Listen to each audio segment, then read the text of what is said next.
के साथ ईडब्ल्यूएस आरक्षण पर अहम फैसला सामने आया है।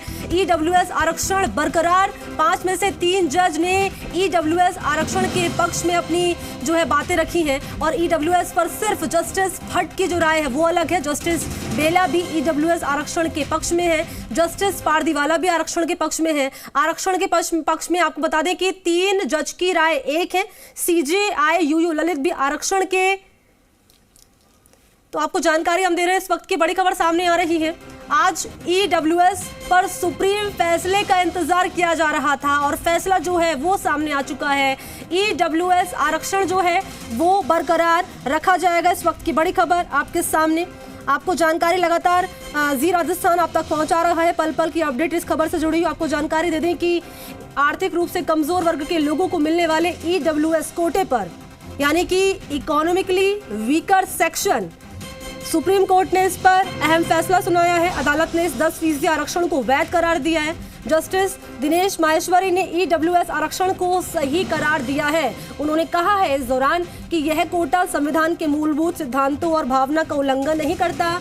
माहेश्वरी के अलावा जस्टिस बेला एम त्रिवेदी ने ईडब्ल्यूएस कोटे के पक्ष में अपनी राय दी। उनके अलावा जस्टिस जेपी पारदीवाला ने गरीबों को मिलने वाले 10% आरक्षण को सही करार दिया है। तो इस वक्त की बड़ी खबर, सुप्रीम फैसला सामने आ चुका है। 3 जज ने इस ईडब्ल्यूएस आरक्षण को वैध करार दिया है। आपको जानकारी हम साथ में ये भी दे दें कि जस्टिस बेला एम त्रिवेदी ने कहा है कि मेरा फैसला जस्टिस माहेश्वरी की राय से सहमत है। उन्होंने आगे ये भी कहा कि ईडब्ल्यूएस कोटा वैध और संवैधानिक है। हालांकि चीफ जस्टिस, ये महत्वपूर्ण है कि चीफ जस्टिस यूयू ललित और जस्टिस एस रविंद्र ने ईडब्ल्यूएस कोटे को अवैध और भेदभावपूर्ण करार दिया है। यानी कि 5 में से 3 जज ने वैध और 2 जज ने इसको भेदभावपूर्ण और अवैध करार दिया है। आपको जानकारी दे दें कि चीफ जस्टिस यूयू ललित और जस्टिस एस रविंद्र ने ईडब्ल्यूएस यानी कि इकोनॉमिकली वीकर सेक्शन, इस कोटे को अवैध और भेदभावपूर्ण करार दिया है। इस तरह सामान्य वर्ग के गरीब तबके को मिलने वाले 10% ईडब्ल्यूएस आरक्षण पर सुप्रीम कोर्ट ने 3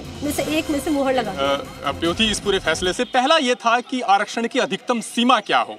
इंदिरा साहनी जजमेंट ये कहता है कि आरक्षण की अधिकतम सीमा 50% हो सकती है। उसके बाद सुप्रीम कोर्ट के कई फैसलों में इस बात का उल्लेख किया गया और यहाँ पर भी एक बड़ा आर्गुमेंट यही था कि आरक्षण की अधिकतम सीमा जो 50% है उसका उल्लंघन ये करता है। सरकार का ये कहना था कि ये सुप्रीम कोर्ट का फैसला जरूर है लेकिन कोई संवैधानिक प्रावधान नहीं है और ऐसा नहीं है कि 50% से ज्यादा बढ़ाया नहीं जा सकता। तो एक तो ये है कि 50% से ज्यादा आरक्षण होगा, उसका रास्ता खुल गया है। दूसरा ये कि अभी तक परंपरागत रूप से जो आरक्षण मिलता था वो सामाजिक और शैक्षणिक तौर पर पिछड़े समुदाय को मिलता था। आर्टिकल 50 के तहत ऐलान किए गए थे जो सरकार को अख्तियार देते थे। ये नई कैटेगरी थी जो कि आर्थिक तौर पर आरक्षण की बात करती थी।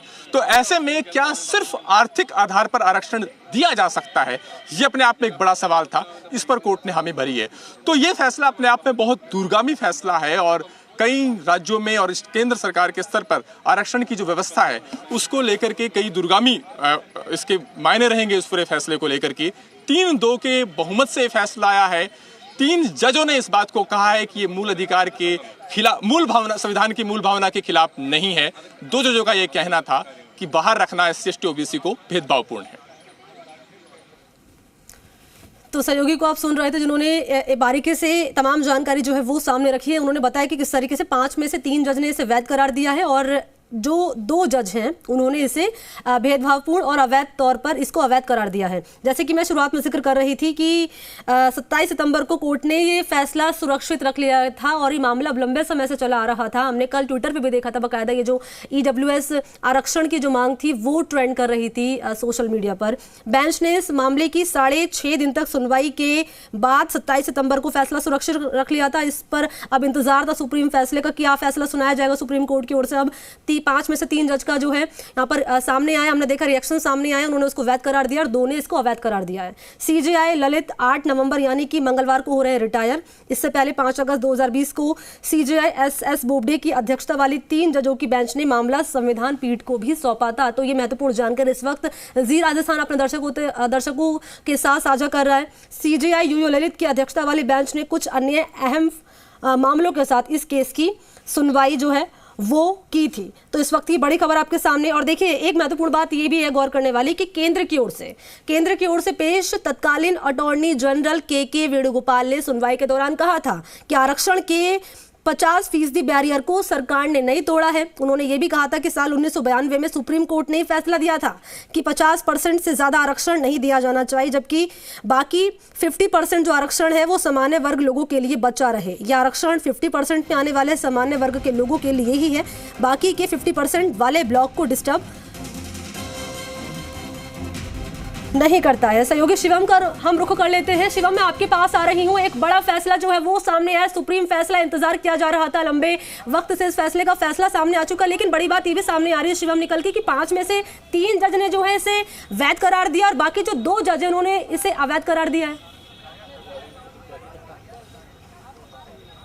बिल्कुल, सीजेआई यूयू ललित और जस्टिस भट्ट ने इसको अवैध करार दिया। दरअसल उनका तर्क ये था कि ईडब्ल्यूएस जो कोटा है वो गलत नहीं है, 10% रिजर्वेशन गलत नहीं है, लेकिन जिस तरीके से कुछ जातियों को इससे एक्सक्लूड रखा गया है वो गलत है। संविधान में इसकी कोई प्रक्रिया नहीं है, यानी कि SC, ST, OBC वर्ग के जो गरीब हैं उनको भी इसमें इन्वॉल्व किया जाना चाहिए था। जबकि जो 3 जजेस हैं उन्होंने साफ तौर पर कहा है कि ईडब्ल्यूएस कोटे ने संविधान के बुनियादी ढांचे को कहीं पे भी उसको नुकसान नहीं पहुंचाया। 1992 में ये कोर्ट का डिसीजन था कि 50% के ऊपर रिजर्वेशन नहीं होना चाहिए, तो जो 10% का ईडब्ल्यूएस आया है उसने 50% को इन्वॉल्व, उसमें कहीं से भी किसी भी तरीके की संवैधानिक जो बुनियादी संरचना है उसको नुकसान नहीं पहुंचाया। जस्टिस यूयू ललित जो कल रिटायर भी हो रहे हैं, उनके साथ साथ जस्टिस भट्ट ने यह कहा है कि ईडब्ल्यूएस के कोटे में अगर इस तरीके की प्रक्रिया की गई थी केंद्र सरकार के द्वारा, तो उसमें जो बाकी जातियां हैं उनके भी गरीबों को इन्वॉल्व करना चाहिए। जबकि जो सरकार थी, मोदी सरकार है, उसका सुप्रीम कोर्ट में तर्क ये था कि ये जो 50% है इसमें ऑलरेडी ओबीसी, एससी और एसटी वर्ग के, चाहे गरीब हो चाहे रिच हो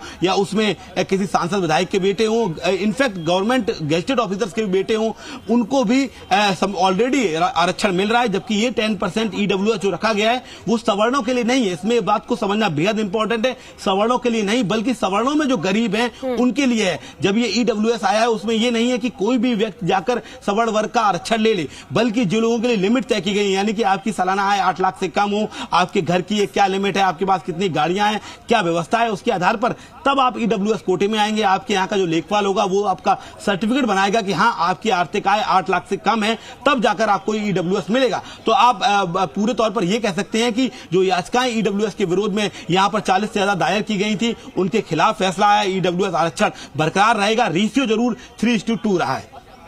जी बिल्कुल, जो रेशो रहा है वो 3:2 रहा है। और जैसे कि जानकारी शिवम जो है साझा कर रहे हैं कि ये सवर्णों के लिए आरक्षण नहीं बल्कि सवर्णों में जो गरीब है ये उनके लिए आरक्षण है, यानी कि कुल मिलाकर हम इसे कह सकते हैं कि जातिगत आधार पर हम इसे शिवम नहीं देख सकते। लेकिन शिवम बाकी अगर हम देखें कि 3:2 का ये रेशो रहा है, सीजेआई जो है इस फैसले से उन्होंने अपनी यहाँ पर बात रखी कि ये भेदभावपूर्ण उन्होंने इसको करार दिया है। इधर भट्ट ने भी इस फैसले को भेदभावपूर्ण करार दिया है। इसको किस तरीके से देखा जाए शिवम?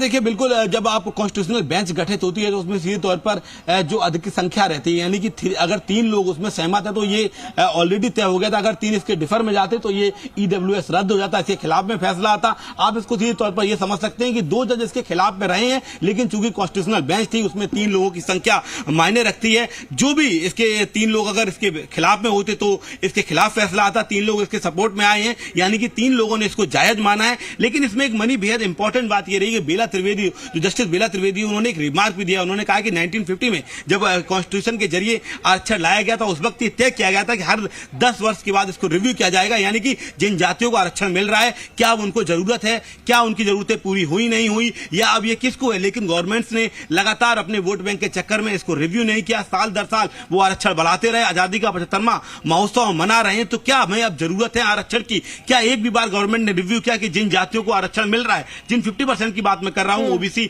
27%, एससी 15% और एसटी 7.5%, क्या उन जातियों को अब जरूरत है? क्या उन जातियों की कोई इससे डेवलपमेंट हुआ है, उत्थान हुआ है? एक और मनी जरूरी बात कि ये जो 50% आरक्षण मिल रहा है, इनमें आप तमाम लोगों को देखिए, सांसद विधायक के बेटे हैं, वो इसका लुत्फ उठाते हैं, इसका फायदा उठाते हैं। कई गजेटेड ऑफिसर से उनके बेटे इसका लुत्फ उठाते हैं। क्या उनको आरक्षण की सच में जरूरत है? जब आपके पास सभी सुविधाएं हैं तो आप आरक्षण कैसे ले सकते हैं? 1947 में जब संविधान के जरिए आरक्षण लाया गया था तब यह कहा गया था था। जिन जातियों को सालों से शोषित किया गया है, वंचित गरीब तबका है, उनके सामाजिक उत्थान के लिए आरक्षण लाया जा रहा है। हर 10 वर्ष के बाद इसे रिव्यू किया जाएगा और जिस दिन गवर्नमेंट को लगेगा कि इन जातियों का उत्थान हो चुका है, आरक्षण को खत्म कर दिया जाएगा। लेकिन आप देखिए 1950 के बाद 60, 70, 80, 90, 20, 2010, 22 हर वर्ष गवर्नमेंट इसको बढ़ाती रही वोट बैंक के लालच में। बेला त्रिवेदी का रिमार्क इस मामले में अहम हो जाता है कि हम विकासशील देश से विकसित देश बनने की ओर है, लेकिन हमारे यहां आज भी आरक्षण की वही प्रक्रिया चल रही है। इसके बाद निश्चित तौर पर एक बहस शुरू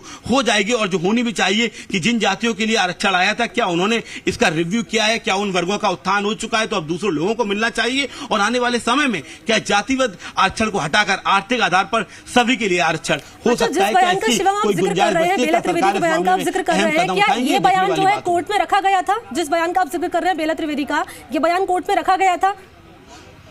बिल्कुल। जिस वक्त जस्टिस बेला त्रिवेदी अपना फैसला सुना रही थी, चार फैसले आने थे इस मामले में 4 जजेस के द्वारा, और सीजीआई इन चारों चीजों को देख रहे थे। उन्होंने इस बात को कोर्ट के अंदर कहा है, अपनी जब दलील वो रख रही थी कि वजह यह है कि हम आजादी का 75वां वर्ष मना रहे हैं, हम लगातार अपने आप को डेवलप्ड नेशन में लाने की बात करते हैं, और दूसरी तरफ हम आरक्षण पर कतई ध्यान नहीं दे रहे हैं। जातिगत आरक्षण पर भी हमें ध्यान देने की जरूरत है, जिनके लिए ये चीजें आई थी।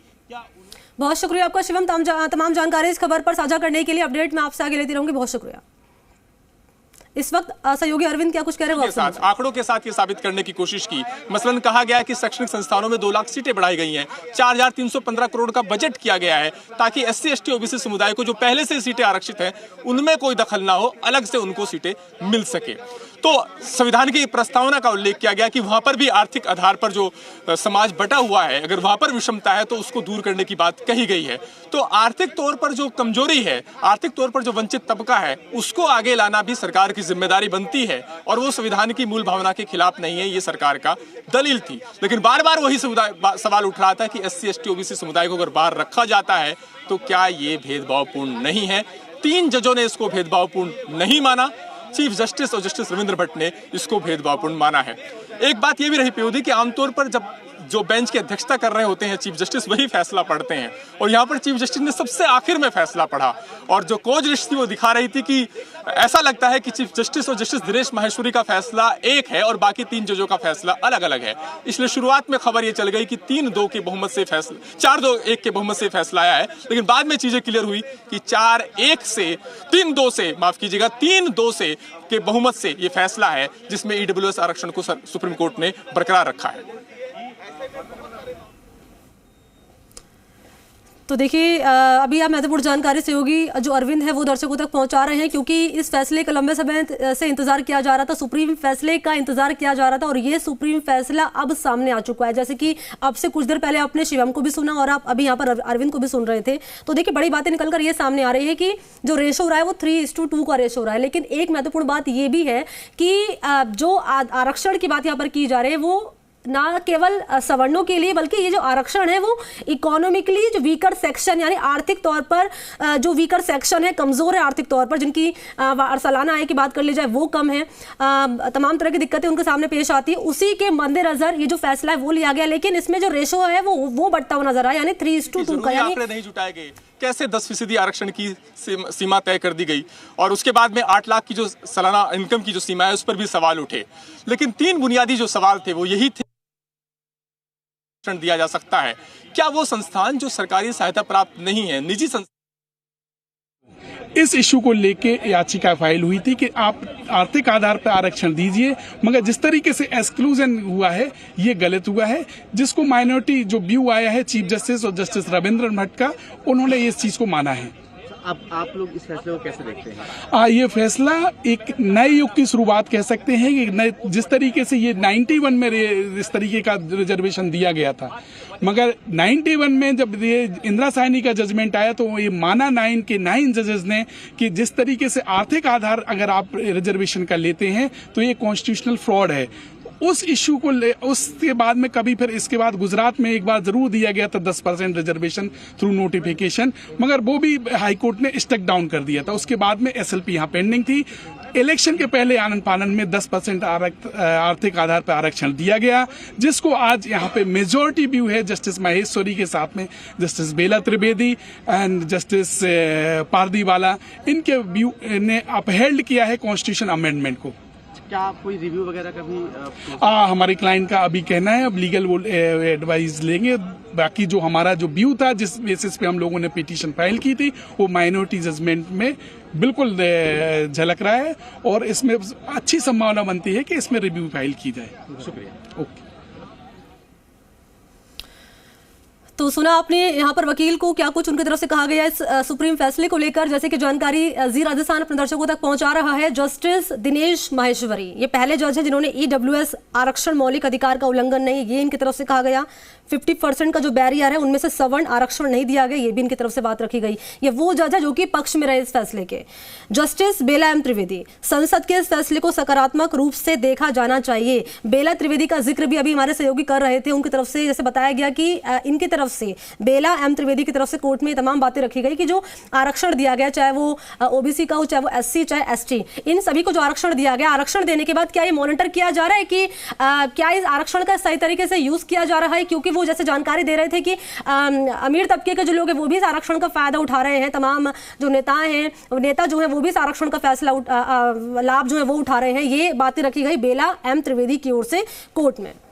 जबकि ये जो 10% ईडब्ल्यूएस है, इस बात को समझना बेहद इंपॉर्टेंट है कि 10% ईडब्ल्यूएस सभी सवर्णों के लिए नहीं है। ये सवर्ण तबके में भी जो बेहद गरीब निम्न स्तर के लोग हैं उनके लिए है। इसको लेकर भी जब ये बिल आई थी, मोदी सरकार जब इस लॉ को लाई थी, तो उस वक्त ये कहा गया था कि एक प्रक्रिया बनाई जाएगी कि आखिर कैसे तय होगा कि ईडब्ल्यूएस में कौन आता है। तब उस वक्त तय किया गया था कि 8 लाख से कम जिनकी सालाना जिसके परिवार की आय हो, कितना बड़ा मकान है, ऐसी तमाम चीजें वेरियस बनाए गए थे जिसकी जांच लेखपाल करता है। जब आप तहसील में ये सर्टिफिकेट बनाने जाते हैं तब एक टीम आपके घर आती है, आपकी जांच करती है, आपकी दस्तावेजों की जांच होती है, उसके आधार पर तब आपको ईडब्ल्यूएस सर्टिफिकेट मिलता है जो आप एडमिशन के वक्त किसी संस्था में या नौकरी वक्त लगाएंगे। तो मोदी सरकार ने ये तर्क दिया था कि वो उनके लिए पर्याप्त सुविधा है, उनके जो 50% का रिजर्वेशन प्रोसेस है उसमें भी कोई नुकसान नहीं पहुंचाया गया है। बार बार दलील दी जा रही थी याचिकाकर्ताओं की तरफ से कि पिछले दरवाजे से मोदी सरकार रिजर्वेशन पर प्रहार कर रही है, वो इसको नष्ट करना चाहती है। तो साफ तौर पर केंद्र सरकार ने कहा था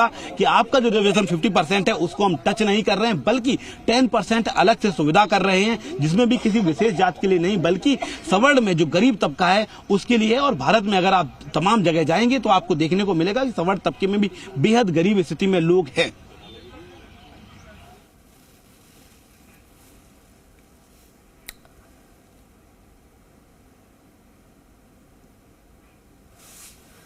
तो सुना आपने साफ तौर पर किस तरह से यहाँ पर जो है बताया गया है कि सवर्ण तबके में भी गरीब जो है, गरीब श्रेणी के जो है वो लोग आते हैं जो आर्थिक तौर पर जो है कमजोर है। उसी के आधार पर जो ये अहम फैसला सुप्रीम कोर्ट की ओर से सामने आया। और जैसे कि मैं लगातार जिक्र कर रही थी कि कौन कौन से जज हैं, उनकी तरफ से क्या क्या बातें रखी गई हैं। अगर बात कर ली जाए जस्टिस JB पारदीवाला की, तो उनकी तरफ से कहा गया कोर्ट में कि आरक्षण अनंत काल तक जारी नहीं रखा जा सकता, इसे निजी स्वार्थ के लिए इस्तेमाल नहीं होने देना चाहिए। मैं जस्टिस माहेश्वरी और जस्टिस त्रिवेदी से सहमत हूँ। ये तीसरे जज रहे।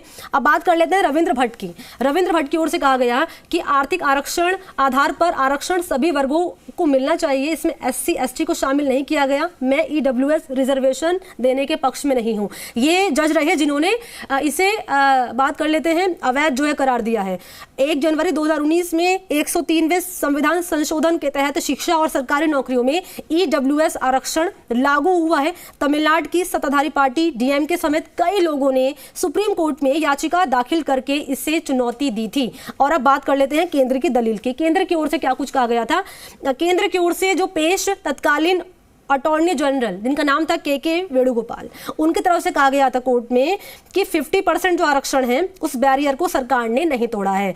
यानी कि साल 1992 में सुप्रीम कोर्ट ने ही फैसला दिया था कि 50% से ज्यादा आरक्षण नहीं दिया जाना चाहिए, ताकि 50% जो बाकी बचा हुआ है उसकी जगह सामान्य वर्ग के लोगों के लिए बची रहे। यह आरक्षण 50% में आने वाले सामान्य वर्ग के लोगों के लिए ही है। ये बाकी के 50% वाले ब्लॉक को डिस्टर्ब नहीं करता है। ये उस समय के तत्कालीन जो केंद्र की ओर से पेश किए गए थे अटॉर्नी जनरल KK वेणुगोपाल, इनकी तरफ से दलील जो है सुप्रीम कोर्ट में रखी गई थी।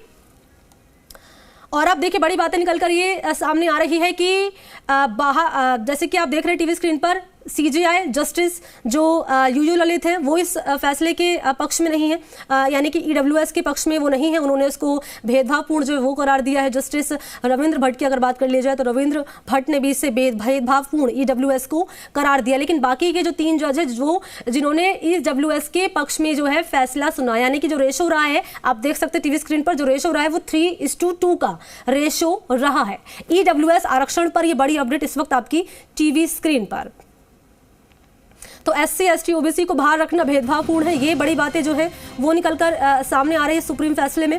3:2 का रेशो रहा है, यानी कि बहुमत रहा है। यहाँ पर 3 जो है पक्ष में रहे हैं और 2 जो है इसके विपक्ष में रहे, यानी कि वो उन्होंने इसके पक्ष में अपनी बातें नहीं रखी हैं। उन्होंने भेदभावपूर्ण जो है वो ईडब्ल्यूएस को करार दिया है और कहा गया है कि एससी एसटी ओबीसी को बाहर रखना भेदभावपूर्ण है। ये बड़ी बातें हैं जो आप ब्रेकिंग न्यूज़ पर देख पाएंगे। ये मोटी बातें रही हैं, जिस गौर करने वाली बातें हैं जो सुप्रीम फैसले में निकलकर जो है वो सामने आई है।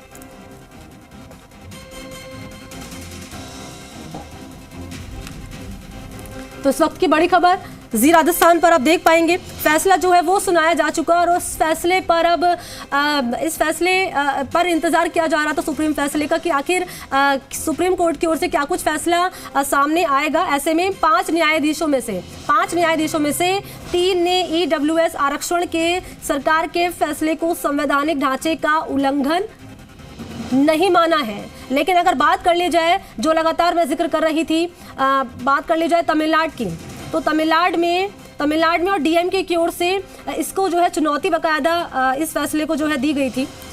ईडब्ल्यूएस को लेकर चुनौती जो है बाकायदा दी गई थी उस समय में। लेकिन केंद्र की ओर से जो पेश तत्कालीन अटॉर्नी जनरल थे, उन्होंने तमाम बातों का जिक्र किया था सुनवाई के दौरान में। लेकिन तब से फैसला, ये जो मामला है वो चला आ रहा था। सुप्रीम कोर्ट की ओर से इस मामले को जो है सुरक्षित भी रख लिया गया था। लेकिन अब इंतजार था कि आज सुप्रीम फैसला क्या कुछ सामने आएगा। और ये देखिए बड़ी अपडेट आप टीवी स्क्रीन पर देख पाएंगे ब्रेकिंग न्यूज़ के जरिए।